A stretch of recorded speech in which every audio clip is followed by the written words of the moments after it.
5, 11, It's- 32 the day before. It's 5, 7, 11. Whatever it is. If you guys don't know what we're talking about and why we're dressed in red and black.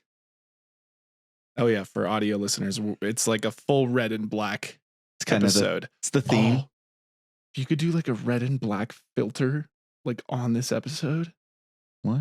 like a filter, like a, what if we put like the red sheet over that, like, or something like that? Like we just made us look more red.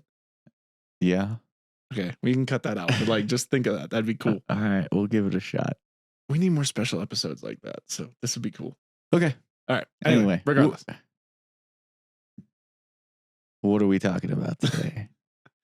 Zombies. Yes, we are talking about one of the most quintessential, I would say, zombie franchises out there. We're not talking about, voodoo and everything like that. No, we're talking about an actual virus.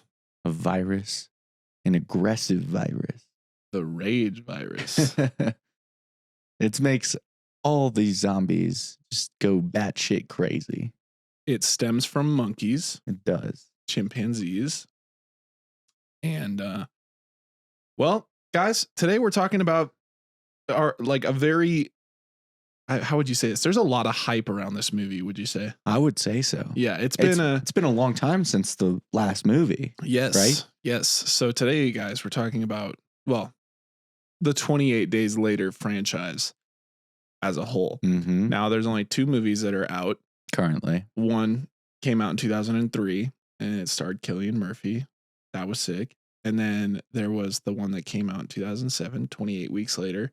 And that kind of ended on a cliffhanger. And I know a lot of people were like, where's 28 months later? Where's 28 years later? Like they could have just kept going. 28 decades later, kind of just keep going like that. And well, after a long wait, the time is finally nigh. What does it say in on the wall? When Cillian Murphy's walking up that staircase, the end is very fucking nigh. And yes, it's here. So not the end, but 28 years later. So It is true. we figured we'd give an episode to talk about this franchise because it's a good zombie franchise. It Yeah, and really is. if you don't know it, well, it all stems and is based around the UK and in London, specifically in Manchester. Yeah. Which is cool. I think it's so funny, they always talk about how like in movies they're like, oh, the world is ending. Mm-hmm. And yet the world is like only in New York. Yeah. It's like, so it's cool to see the kind of like international. It is true. Every time there's like a superhero fight, they're just destroying New York City and that's it. Yeah. Like everywhere else, like fucking Iowa. No one cares about Iowa. Yeah. They're just chilling on their farms. Yeah. Well, I mean, they've been starting to get away from that a little bit more, but it is funny how, yeah, for a really long time, it's like, I guess now, they're going like outside of not only New York, but outside of the country, which is cool. They rebuild New York City pretty fast. Yeah, they do. That they do. Mm-hmm. God, imagine just like you have superheroes fighting for your city and Yeah. buildings and skyscrapers are getting destroyed. Mm-hmm. And yet a few months later, they're rebuilt. Yeah, and you're good. Start Man, the rebuild. doing- Shit. Stark Tower got knocked over again. Being on a construction team or whatever. You're never out of construction work. Crew, yeah, you're probably rolling in money out there. Especially like the crane operators. Oh God, that'd be such a pain in the ass. Actually, I was just thinking, there's a scene in Avengers: Age of Ultron when Hulk he gets Wanda like in his Mhm. head, so he's freaking out, and they're in, I think it's Lagos or something, so it is like a different country. And then Iron Man, he's in the Hulkbuster suit, Mhm. like the big Yeah. Iron Man suit, and he's like taking Hulk throughout like the sky, and there's like this big like skyscraper that's being built, and he's like, I'm just gonna throw him in that, and he asks Jarvis or whatever, he's like, Jarvis, how quickly can we buy this building? And then he throws him down there and like all this stuff. I'm like, imagine being the construction guy just sitting there and you're like, all right, time to work again. You look up and you're like, God, this is this is getting there, you know, like we're getting close. You just see Iron Man flying and just throwing Hulk in it, and you just see all your work going down. I'd be so pissed. Well, why are we talking about rebuilding? Well, you know, in the movie, they bomb the cities. They napalm some of the cities. Yes, but and that's mass destruction. It is mass destruction.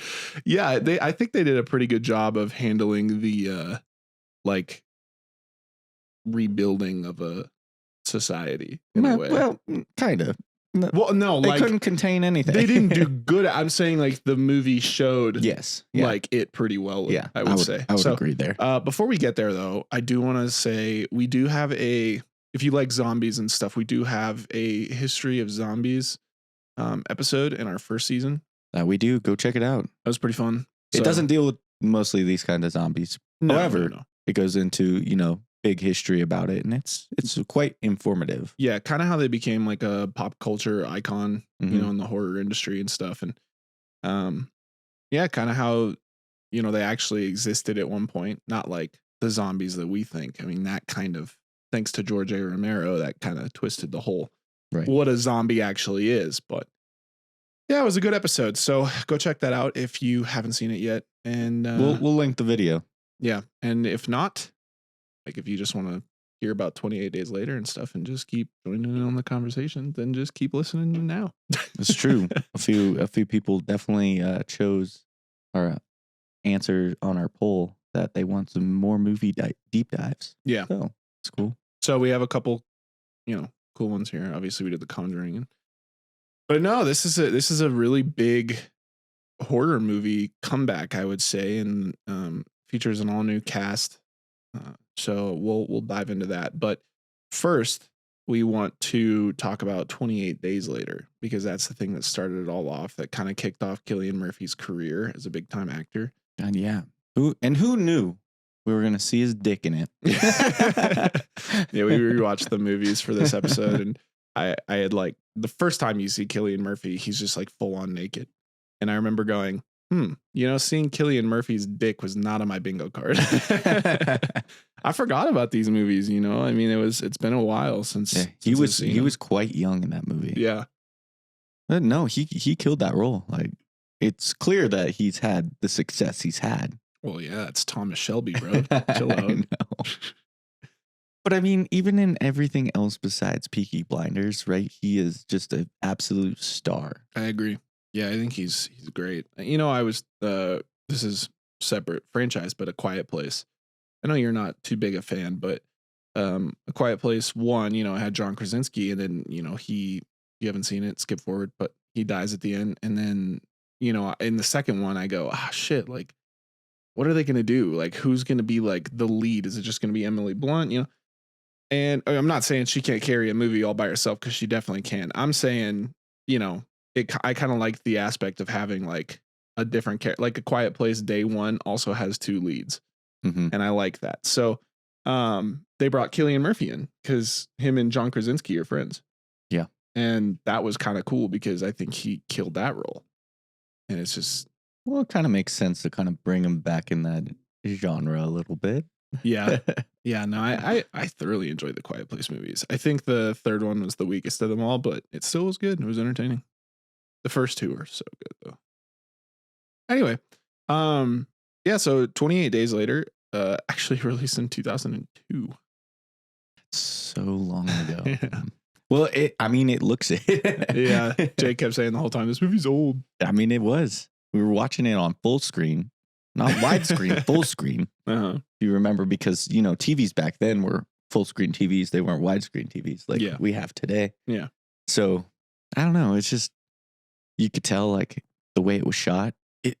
It was cinematic, but you could tell the film was old. Yeah. Which, I don't know. It was still a great movie. Don't get me wrong here. It is a good movie. Like, the story was good, the acting was good, like all of the characters were great. Yeah. Definitely, it is a good movie. I remember just sitting there the whole time and I was like, God, I forgot this was so good. Little plot twist. So it was directed by Danny Boyle, and, you know, starred Cillian Murphy. I do want to ask you really quick, what were your favorite parts of that movie? Well, actually, you know what? Just describe the movie. Just go into it. Well, we start off by meeting Cillian Murphy's character. Well, we start about finding out where the virus came from first. Yeah, true. It does start. The animal activists break into the... And they're like, we got to release these because these scientists are doing bad things. And, you know, they release one of the chimps and it attacks the girl that opened the cage, absolutely mauls her, and starts the outbreak. Fast forward to where I was about to begin, where you meet his character. He wakes up in the hospital. He's naked as fuck.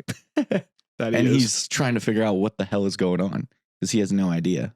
Yeah. And he's like walking around, seeing that everything's kind of deserted and just trying to figure things out and put pieces together, right? Yeah.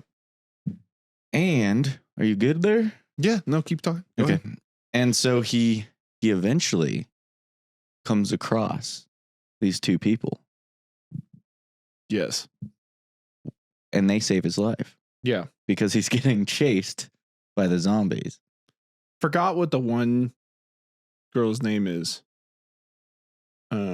She's like the main girl. Yeah, she is. I don't remember her name either. I figured out halfway through the movie, I was like, oh my God, that's Calypso from freaking Pirates of the Caribbean. Right. Had no idea. Yeah, so he meets them. They go on a little journey. You know, a lot happens to them. One of the guys gets eaten and mauled. And they have to move forward and they seek out different shelter and run into this family of two, a father and daughter. Yeah. And they seem like great people. Not very nice, very chill. You first meet the big dad in a riot outfit. And he is just mobbing zombies down a stairwell. Yep. And that's pretty entertaining. You know, so, you know, they keep moving, trying to, you know, seek better shelter. Of the father, the riot guy, he actually hears a broadcast of the army offering protection at these coordinates or whatever in Manchester. And they're like, we need to go. This will be great. This will be good to rebuild, you know, Manchester in this area. So they venture off, you know, skeptical as always, trying to be as safe as possible. Couple really crazy scenes. Yeah. They journey through a bunch of different places, you know, and have a bunch of different moments there. Pretty character wholesome. building. Yeah. They finally get to this army camp. It's also deserted. They had moved elsewhere, and that is when shit gets crazy. Is because you find out the army guys are just looking to reproduce. Exactly. That's their whole motive. They were promised women to reproduce and build a new society. Yeah. Which is crazy that, so we were talking about it too. And, you know, we've kind of seen this kind of thing play out in a few different, you know, movies and stuff. But yeah, it's like when the end of the world happens, there's a lot of dudes who are like immediately like, oh, we must have women like to repopulate the, like these guys wasted no time. It's been 28 days since like the outbreak started. It's like, chill out. Yeah, it's like, not like years. And then the one guy who had like had a bit of, you know, sanity left. He was like, there's still planes flying overhead. He's like, this has not even touched the other part of the world yet. Yeah. He goes, we just have to get out of here. It's like we're quarantined here. That's it. Yeah, and they're all just like, no, we must have the women. And mind you, one of these girls is like 12 years old. Yeah, it's freaking foul, man. But that's when Cillian Murphy goes freaking nutso. True. One of my favorite parts in that movie, though, just for entertainment purposes, is when she just feeds the pills to that young girl. And it's like, you just need to not care. Yeah. And then she's sitting on the couch and just like, oh, yeah, I don't feel anything. Yeah, it's just high as shit. After Cillian goes crazy and ape shit on a couple people, he's like, are you guys high? Yeah. Yeah. Yeah. So anyway, going back, once they find that out, Cillian Murphy's character is like, we got to get the out of here. So he's like grabbing them, trying to get them out, and he gets popped in the face with a gun. Yep. End of the gun. Down he goes. He's in like a prison cell with this other guy that's the guy with the sanity. Yeah. And that's when you actually find out the crazy quarantine information. Yeah. Because he's just like rambling a bunch of shit to him while he's tied up to sanities in quotations. Yeah. While he's tied up. And They drag them out of the cell, take them down out in the woods, basically, about to execute them with a bunch of other bodies that are just laying there. Yeah. Which seems like, I think it was the zombies they killed through the field while protecting their White House looking building. You're not wrong. I was going to say, do you think that was people that they've killed already? I would say a mix of both. Yeah, but it could be. I agree. You can't take another fucking guy. It's not a woman. He did tell when they had the one assault or whatever on the house. He did say he sent that one guy to go clear the bodies. Oh yeah, he's like, go dump the bodies, and so it's like, oh okay, yeah. So they're going down to their execution, and one of the dudes, straight an asshole, wants to just fuck with them. Yeah. And he's like toying with the sanity guy. Yeah. And not actually doing his duty. The other guy freaks out. The other soldier freaks out, shoots him, shoots the sanity guy. And that's when Killian could make his escape. Yes. He takes his opportunity. He runs. Or so you think. Well, he plays dead. He plays dead in the pile of bodies. Mm-hmm. They run away, run after him. He escapes.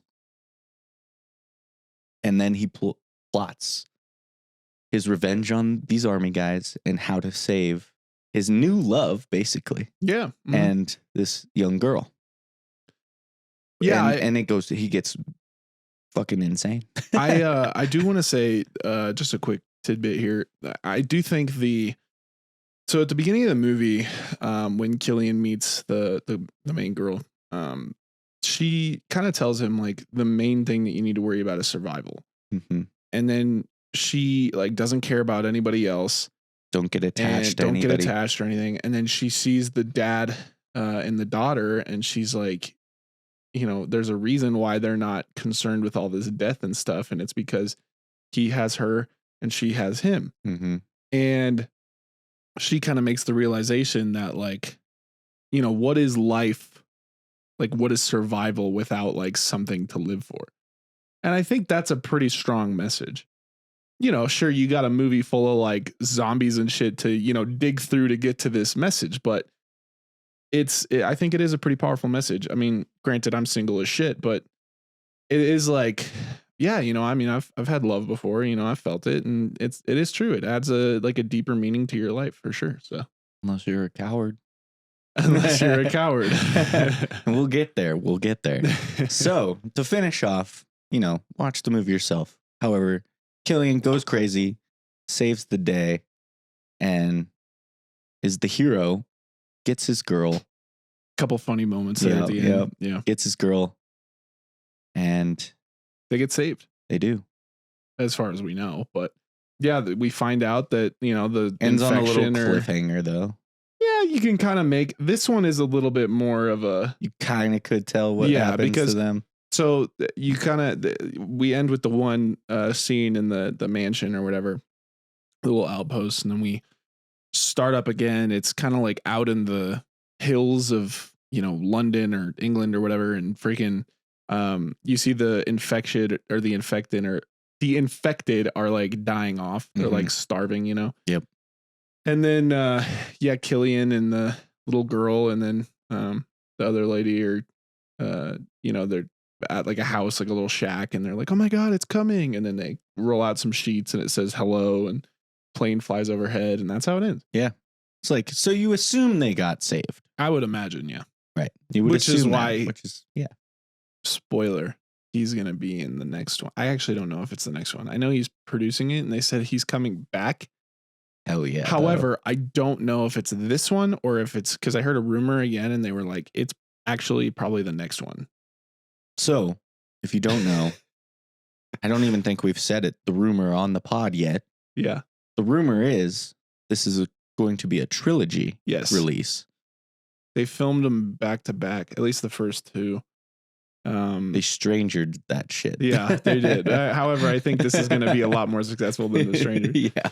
The Strangers we saw in the trailer, and we were like, bro, this shit looks ass. We see this trailer, and I'm sitting here getting goosebumps and shit. No, the trailer. We'll get to the trailer, but oh my god, if you haven't seen it, you got to. That shit is so good. Yeah, it's great. So, the first trailer. Yes. Exactly. So we're going to make a conscious effort to not watch the second trailer because the first one is so good and doesn't spoil anything. And Hollywood has an issue with spoiling shit now. So, yeah. No, but the whole story of 28 Days Later was actually really great character development throughout the whole thing. I followed the characters well, introduced them in kind of interesting ways, but you grew to like them. Even, I mean, the young girl didn't really talk that much. Yeah, until she was high. But you felt for her when her dad just that was a bummer, dude. That was a bummer for Absolutely Wesley'd out here. Yeah. That's our new phrase for when somebody gets mobbed, because we just watched, or I had Jake watch. At this time, it'll already be done, but before Daredevil, the new season came out, I had Jake watch the first 3 seasons of Daredevil, and there's a fabulous show. Great. So again, skip forward if you don't want any spoilers on that, but there's a dude named James Wesley, and he gets he's an asshole. Jake kind of liked him. And there's one scene I actually remember when I liked his loyalty. When we started that episode, you literally go, I'm starting to like Wesley, bro. And I was sitting there and I was like, I have a tendency to do that with characters, don't I? No, oh yeah, you say that you like that. Well, same with the Nadeem. You were oh yeah, he's okay. So we'll see him in the new show. No, I was like, we'll see Nadeem in the 5 years later. He'll get out of prison, get smoked. Dude. Nah. So that's our new thing: is if you see somebody on camera, like in a movie, get absolutely mobbed by a full clip of a gun, then we call it being James Wesley. Anyway, so yeah, there's a couple fun facts I do want to go over though about 28 Days Later. Let's hear them. So the writers and director actually drew inspiration for this movie from the conflict that was currently going on in Rwanda and Sierra Leone, which is pretty interesting. Really? It was all about riots and stuff. I do believe that some of the that's shots, why they started out with the riots and stuff. I believe that those shots and stuff were from the actual riots. Yeah. That makes sense. I mean, it started that way and then it became crazy. So, and then deserted. Yeah. So do you know how films usually shoot their scenes scattered?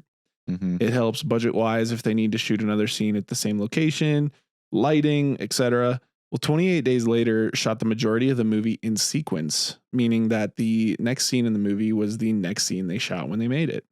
Damn. Pretty cool. I mean, that's got to be tough though. Everything has to be perfect for that one next scene. Yeah. So, well, we had mentioned, I'm about to say, so speaking of the budget, the film only had an $8 million budget, and the majority of the budget was actually for paying the city of London for shutting down streets and stuff because they wanted it to look deserted. Which is pretty. That's a cool. lot of effort, but it does look. It looks good. It looks great, good. Even for a movie that old. It looks good. It does. So the movie actually ended up making 84 million worldwide. So that's got to feel pretty damn it's good. Nice little profit there. Oh yeah. 8 million to make and do everything. And then you get 84 on top of that. Yeah. So one of the only reshoots that they did for the film was a scene in which all of the characters are seen celebrating together. Okay. However, that scene was actually shot on September 11th, 2001. The director, Danny Boyle, found the timing of that to be very strange. Damn. Yeah. He wouldn't have known. No, I mean, come on. Who would have known? But it is interesting. It's just kind of a weird thing that you're filming a scene where everybody's cheering, and yet, it's good destruction in the U.S. tragedy. Is happening. Yeah. So the ending of the film could have actually been much different. They had an alternate ending where the rage virus spread across the globe, but ultimately they decided to not go in that direction. The alternate ending was hinted at in a comic series, and then obviously it was pretty much confirmed in 28 weeks later. Yeah.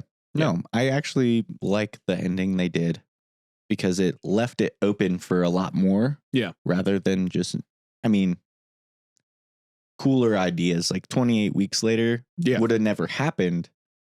It's true. Because they would have never had to do containment. Yeah. It would have already been so widespread, right? Exactly. So that movie probably wouldn't have existed. Yeah. And it does feel 28 more, years later might have existed, but it feels more realistic, I would say, if a virus like this broke out in some place like the UK, where it's essentially just an island. You have to quarantine it. You have to quarantine. Yeah. Yeah. You want to cut off every part of, I guess, entrance to the island itself. So, but it seemed like they evacuated people though too, right? So if you're not infected, you're getting evacuated. At least the children were. Yeah. You kind of see that in a lot of zombie movies, I think. Well, I think it's because kids can kind of carry the future, which is when they always say like women and children first, it's because like it's true. I mean, yeah. Well, I think it is kind of like a primal thing that men are like they go down with like the ship. Like you're supposed to kind of go down fighting. And 100%. Women and children can always, they're the things that can actually further, your family, your, legacy. Right. So I get that for sure. And the future itself. But yeah, it is interesting though, because I want to go back to the I did bring this up. I want to go back to the like shootout scene in 28 Days Later when they're all like, oh, they're tripping on the tripwires, and you just see them when they're just having like a blast shooting the zombies. So that I told Jake in the movie, I was like, I'm gonna be real, man, that would be pretty fun. And you guys can't tell me that it wouldn't be. Sure, I mean, they're zombies, they're coming at you, but it would feel like just I'm playing Call of Duty. You're like defending the fortress. Yeah, but it would feel like Call of Duty. You're just like, oh my God, they're everywhere. Yeah, no. And then you get the last one and everybody's just cheering, excited. Like you're hugging. You're like, going right. to eat a great meal probably. And you're also like, okay, let's go to the mystery box. And then you find out these army guys are fucked. Yeah, and then you find out they're like actual assholes. But it's true. I mean, if you do think about it, I would like to think that people would have a moral code in an apocalypse like this, but that 100% is going away. I mean, with no government and just like no one telling you what to do. Well, think about you're just like surviving.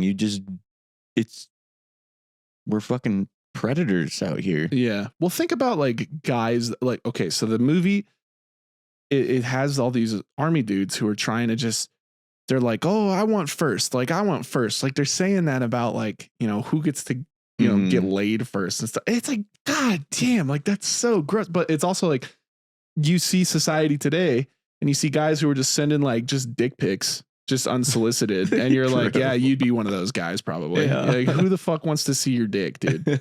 Nobody does. Nobody. Who genuinely, I want to know the success rate of sending a dick pic. Who does that?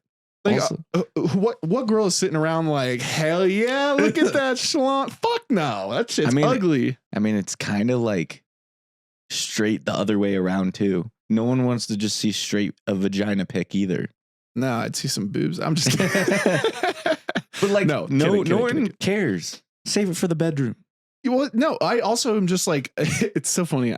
Well, it's not funny. It's not, it's not funny, but it is like, I've heard stories from a lot of girls actually who, when they're on these dating apps, matching with people and just getting straight dick pics. Exactly. Like that's their like, okay, that's their pickup line is, I'm really bad at talking to people on dating apps. I don't know, man. I'm better in person. I don't know how to just start up a conversation. And half the time it's like I'll think like, oh yeah, this is a good way to start a conversation.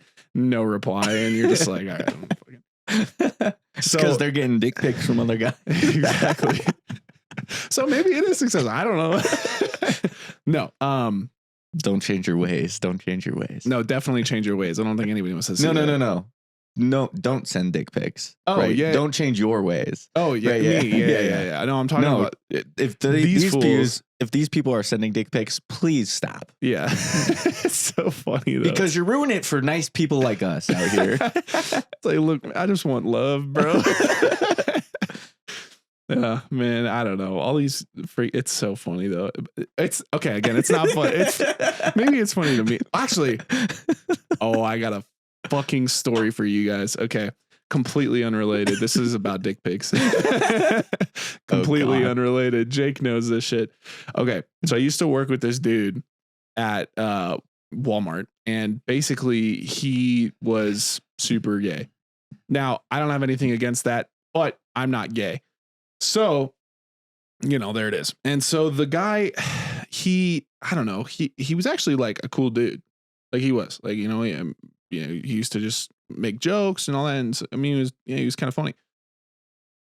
I had been talking about like, I think during the time I was getting back with my ex, and that was a disaster, but I had like talked about how, okay, yeah, I'm like into girls and stuff. And he stopped working there. I think he got fired. And for some unknown reason, I wake up in the morning. I used to work at like, 5 a.m. So I'm tired as shit. I just turn the shower on and I'm just like, oh my God. So I'm brushing my teeth and I sit there and I'm like, all right, let me just go through some Snapchat or whatever. And just click through a couple things. And I see that kid, he had posted something and it was like a private, had the little like lock on it. And I was like, what the fuck is that? And I was just like, I don't know. I was just clicking through shit. Brother, I clicked through it, full on dick. I literally at 5 a.m. I go, whoa, what the fuck? Toss your phone across the room. So I'm like, Jesus Christ, man. What the fuck? So I'm like, oh my God. Like, so I blocked the dude. I was like, that's fucked up. I go to work and I start telling all the girls, I'm like, is this how you ladies feel? They're like, yeah, like every day we get this shit. I'm like, what the fuck? I feel violated as fuck. Every day. I'm like, what the fuck? So, dude, I felt weird after that. I was like, I did not want to see that shit. And I'm like, God damn. So the girls are going through it. And then, our other friend, Ivan, shout out Ivan. He comes into Walmart one day and he goes, dude, oh my God. He's like, I literally got sent a dick pic from this kid. And I go, dude, fucking me too. Holy shit. He was on it, man. Like this dude was just sending them to people hoping that he would get something back. Dude, I'm like, is that what guys just do? It's gotta work if people keep doing it. There's no way. The way that it made me feel after seeing that in like I was waking up in the morning. What if there's just some like girl that's just like, shit, that's a nice dick. Let me hit him up. You don't know. Look, I don't know. I don't know. Dicks aren't nice, bro. It looks like a xenomorph baby, like it literally looks like the thing that comes out of the chest. Like nobody wants to see that. It's true. I mean, maybe in like, I think Michael Scott said it best. He's like, it's a monster movie, but in the right area, it could be the most beautiful thing ever. And it's like, it is true. In the right lighting. Yeah. Like maybe you're hanging out with your girlfriend and, it's like, okay, yeah, I get it. But fuck. Yeah. No. When I'm waking up in the morning, fuck no. And dude, I know you like checked out some of our podcasts and shit. So like I'd stop doing that. Just an FYI. I've seen him fucking liking some of our shit. And I'm like, nah, this is your fucking me telling you to stop. Wild. Get called out, son. Anyway. Yeah, no. If it made you feel like that and it makes girls feel probably the same way, yeah, people need to stop doing that. That's just so weird. Yeah, it's strange. I know we're talking about zombies. Technically, it's a zombie. It's a monster. It's a monster. Oh, man, I don't know. No, the people that send those are the monsters. I agree. But our point is, to tie this whole thing up, people who send dick pics are the people that are in these apocalypse movies, and they're like, they would be the bad guys. Yeah, 100%. And it's funny because they're the ones that are just grabbing the girls, having fun, laughing while they're struggling and scared for their life. Those guys would sit in the movie theater and be like, those assholes. And then it's like, bro, you are that asshole. You do that. you are that asshole. Do that. Are you serious? True. Yeah, those guys were the absolute worst. Not it. Anyway, so let's move on to 28 weeks later. Yeah. So it released in 2007. It was directed by, good God, Juan Carlos Fresnadillo. Close enough. Yeah. It starred Jeremy Renner, Rose Byrne, and Idris Elba. Actually, pretty stacked cast. It was very crazy true. seeing everybody so young. I know. So I do want to. Yeah, Rose Byrne looks like 25. Go through the movie. You got this one. Nah, it's all you. No, you got this one. All right. Well, essentially, the movie starts with. Oh, good God! I would say it's one of the best. I mean, it is known as one of the best horror scenes, like opening scenes. It does start off intense. Yeah, it's like, your typical, they're just hanging out at this. Actually, you know what? I'm not going to spoil that. You guys watch the movie or go watch the scene on YouTube. I know it's there. Yeah. It's been recommended to me like 100 times. But no. This man's a coward. Yeah, so basically this guy leaves his wife to get like eaten by zombies while he escapes. So then you find out that London is rebuilding. It's been 28 weeks since the start. Mm-hmm. And America has moved in to be kind of like this NATO type, thing. So they have They're like a whole control, yeah. They have a whole district. They're trying to rebuild. They say don't go to the other side of the bridge or like the river. Mm-hmm. And they get these two kids who come in and you find out, oh shit, the two kids are the one dude at the beginning, his children. And so the kids being kids, they, break containment and they go out past the river and they end up finding the mom who is she's still infected, but she's not a zombie, which means she's a carrier of the virus. You find out. So the kids are all pissed, they're in quarantine or whatever. And they're mad at the dad because the dad like didn't know that the wife was still alive. And then he goes basically like just walks in and is like trying to say, sorry that he was a coward and starts simping. Well, yeah, he simps and he simps hard. You can tell she's kind of like messed up. And his first thing is, I'm going to kiss her. I'm going to make out with her. Well, the virus, is definitely, and that was a gross kiss too. They wanted to make sure you knew the saliva got in there. So they had like the string of saliva. She was like, it was a little hot and sexy. She was like biting his lip like playfully. Yeah. And then all of a sudden it turned into oh shit, she's not letting go. Well, he starts going fucking crazy. And then it's like, oh, that's bad. And then, so he had the virus and then he just starts destroying her. So she's dead. So that was just she's dead now. He destroyed a lot of people. Yeah, Rose Byrne's character, she's like a scientist and she's like, oh, we need to keep her alive because, she could actually be the how we beat this thing. She's like natural immunity. She's still a carrier. She can infect people, but she herself is not infected. We could make a vaccine out of this. Mm-hmm. And well, no, too late because in the other room, she's getting absolutely mobbed. And then the husband starts, freaking out. And then he goes and takes out like 5 soldiers. And then the 5 soldiers take out other people. And then, well, we got a code red. Code red.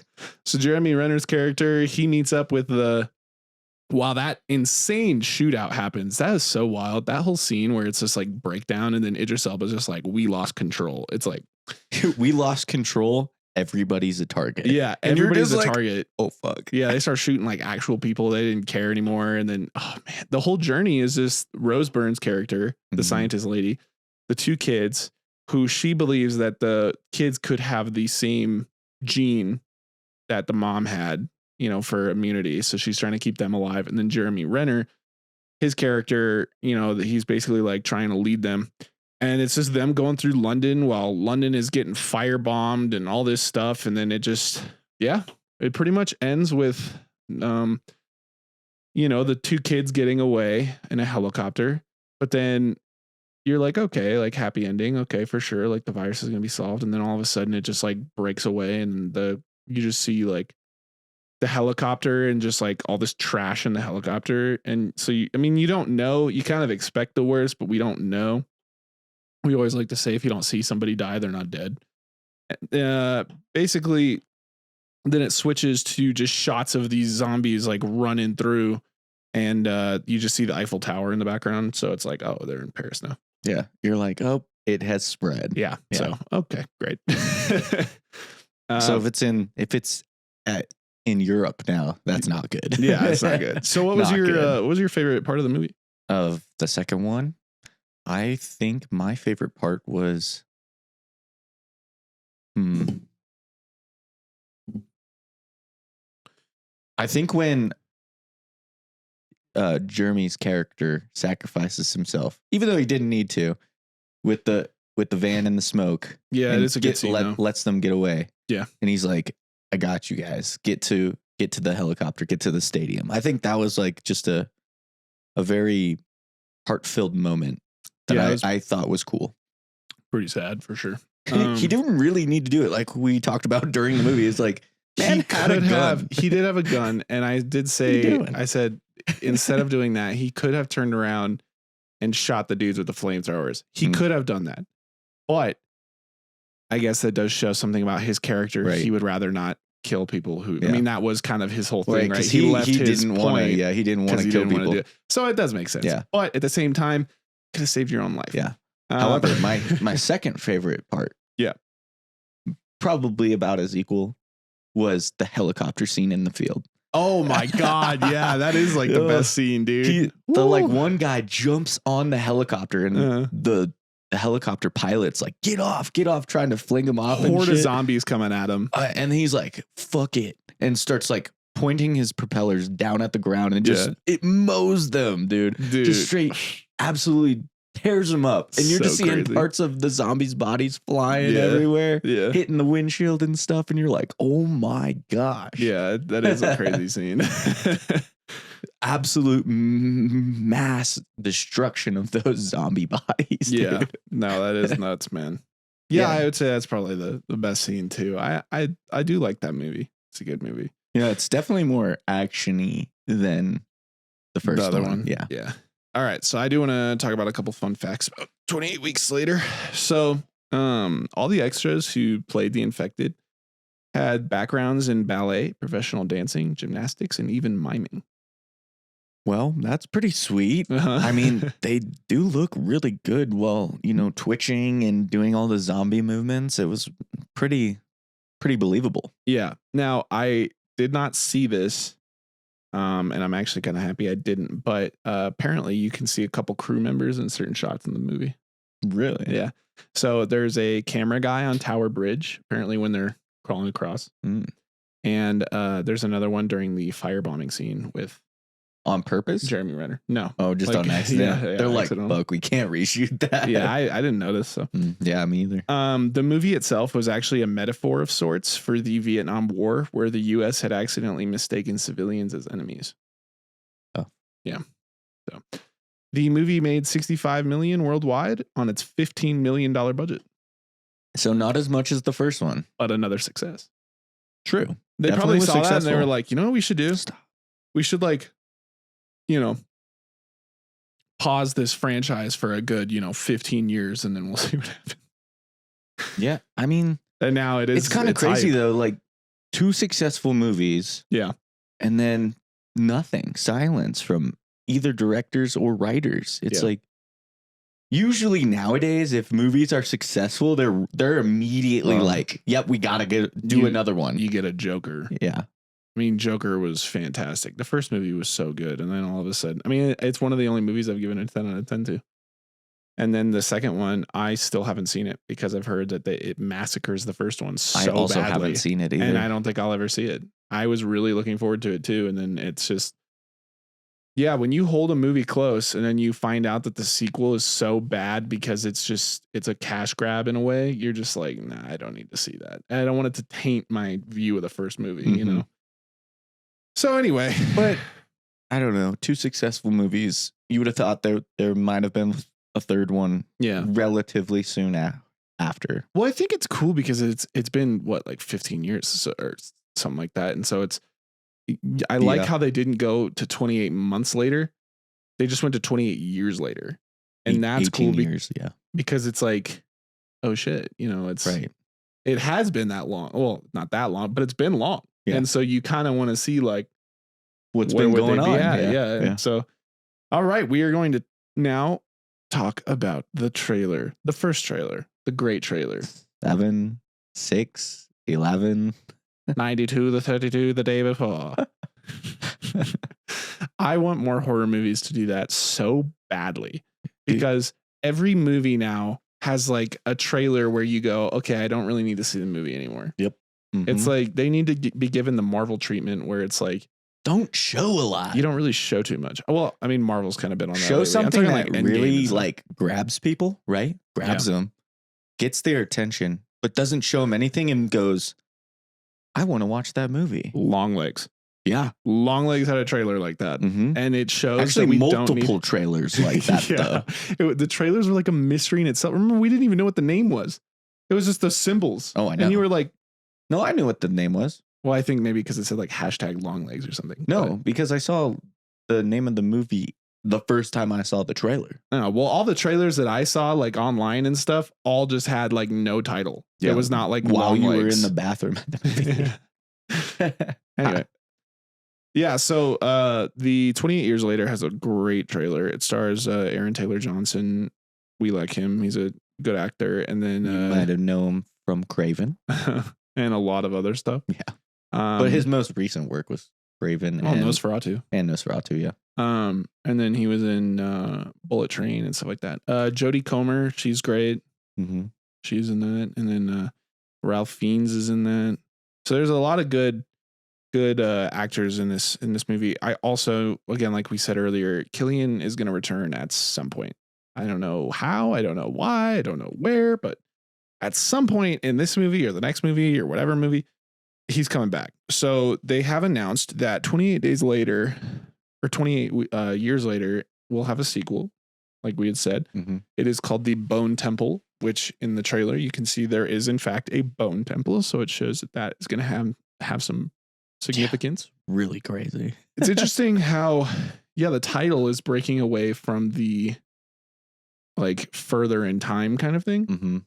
So it seems like it'll just be a like actual sequel of this movie. So they're going to do like a trilogy where it's like 28 years later. So we're not going to go further at any time, and it might feature the same characters. Right. Because one thing that these movies do is they have a new cast of characters every time. The trailer's so good.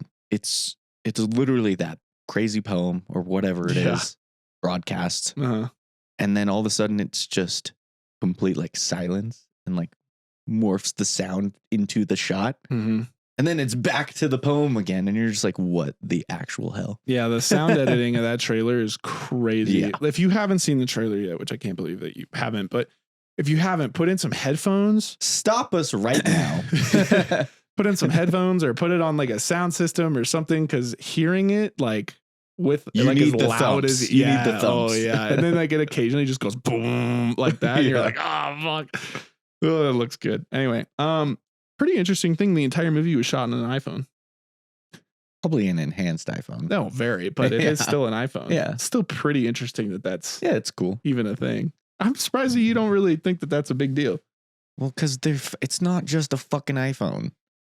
It's still a phone. Yeah. Like it's an iPhone. Yeah, but you can put a lens like that on an iPhone and be like, it's shot on an iPhone. It's the same fucking thing. So why didn't you just get the lens instead of the whole ass camera?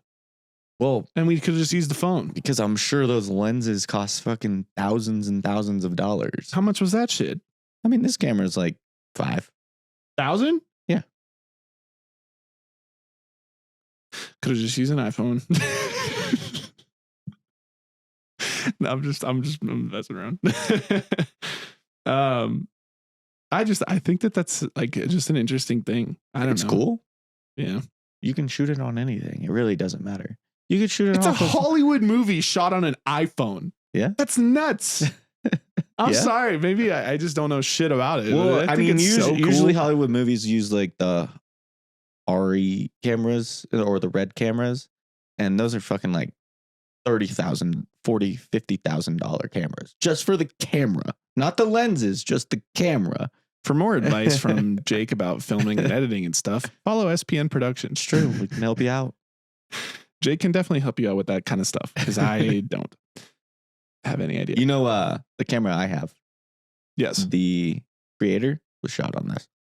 That camera. Really? Yeah, that's pretty cool. Yeah. Little fun fact. You also don't need, just a little side thing for our SPN Productions. You don't need crazy ass cameras and stuff to send us just your be creative. Yeah, just be creative. And be passionate about your story. Yeah, we really just want project. That. So you don't have to. Yeah. So go balls. Submit to us at SPN. We're looking forward to it. Anyway, that was kind of it from me here. Yeah, no, the movies are good. And they're being so old, really. Yeah.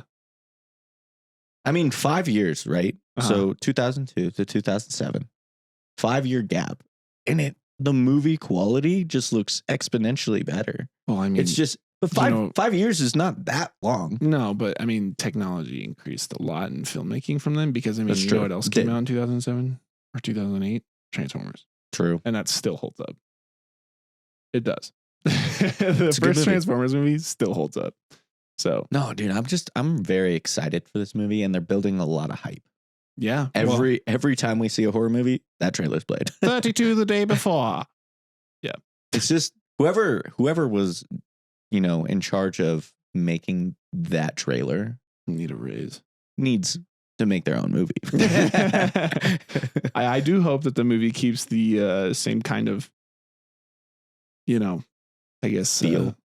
Feel of that, which I'm sure it will. I mean, Longlegs definitely felt that way too, but there's a couple shots in the trailer where like there's that one with the silhouette on the hill, and you just see like the blue sky behind and like all the black like shadows, and they're like running like at you, and there's one like just standing there, and you're just kind of sitting there like, it's a freaky shot. Yeah, it is a freaky shot. There's some really spooky shots in that trailer. Mm-hmm. It looks good, and I'm excited. Hey guys, well, because what is it like Sorry, I don't know, one of the most recent zombie films that we've had in a little. Yeah, The Walking Dead is still going strong. Not like the show itself, but all the spinoffs. Yeah. So I mean, it's not like the only zombie thing out there. Plus, COD just had their whole. I'm talking like movies though. Really high production. Yeah. Feature film. Type of thing. Yeah. We haven't seen one of those. Yeah, they have their shows, and those are probably good. I don't know. I stopped watching The Walking Dead, so I stopped too after Rick left. I would like to kind of get back into it and watch some of the spinoff shows. I heard the Daryl show is really good. I heard the one with Maggie and Negan is really good. Did you know they filmed? So when Glenn died, they filmed like everybody dying. Like really? They literally filmed like all of these different characters dying, so that it could throw the scent off of who actually dies, like in the press and stuff, which is like an interesting thing. It also probably cost a lot to show all that makeup. I know. But I mean, hey, it was a big moment in The Walking Dead. True. A lot of people say it killed the show. I mean, it's a massive, I read the comics and I mean, it's in that too. So, but I'm not going to lie though. It sucks when the character you like so much dies and is killed off in a show. However, it does make it so much more intense when it is someone you care about a lot. And they're just like, you know what? Dead. I just remember it was always like, okay, who's going to die in The Walking Dead this season? Who's not making it out? Who's making it out? And it's just, it is so interesting because, God, dude, Glenn, bro, freaking Glenn, dude, the goat. And then he gets, well, I mean, it's comic accurate. You know what I do hate? Because they killed Abraham, the dude, the red, and I was like really starting to like him, and they killed him, and you go, oh, okay, it's just Abraham, because everybody's like, oh, Glenn's not making out because of the comics, and you go, oh, okay, so it's, and then the show does the most douchey thing that they could do, where he literally is like, I think he's pointing the bat at somebody else, and then he just goes straight in on Glenn, and you're like, no, why? Like, what the? I do think though, damn, with killing him, it showed how much power Negan had. Yeah, I can't believe he's not dead yet. I don't know how they handled his character after I stopped watching, but I know like how the hell.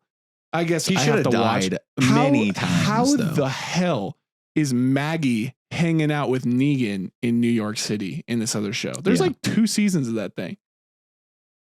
It's making money, so you can't kill him off. If I was her, I would have freaking offed him. I do think Jeffrey Dean Morgan kills that role, though. I thought he was a great Negan. Oh yeah, 100%. But God, I wish like Rick would have like killed him or something, because didn't he have like the opportunity to? And I don't know. Rick left the season in such a interesting way too. It was like, how are you not getting out of this? And then he gets flown off, and then I guess him and Michonne have like a show together, like a limited series or something. Anyway, sorry we went on a Walking Dead tangent, but that is zombies. So anyway, are you guys excited for 28 years later? Let us know. Comment down below. Very true. And like and subscribe. No, I'm just kidding. Well, do that, but I'm just kidding. Like, I'm not telling you to do it, but like you could do it if you just wanted to be. If you want, if you wanted to be cool, and if you don't, like, we might judge you. Well, just a little bit. I'm not gonna judge you. I think we can do reverse psychology here. I didn't actually say that, so don't like and subscribe, please. Or do. If this is causing some of you anxiety, just do whatever your heart tells you. Or don't. Have a great rest of your day. Or don't. No. And we'll see you next week on the Supernaturals. Or maybe we won't. I don't... Show's canceled. Bye. Bye, guys. See you around the graveyard. Thanks for listening to this chilling episode of the Supernaturals. For your protection, make sure to like and subscribe on your favorite podcast platform. And stay tuned for the next episode.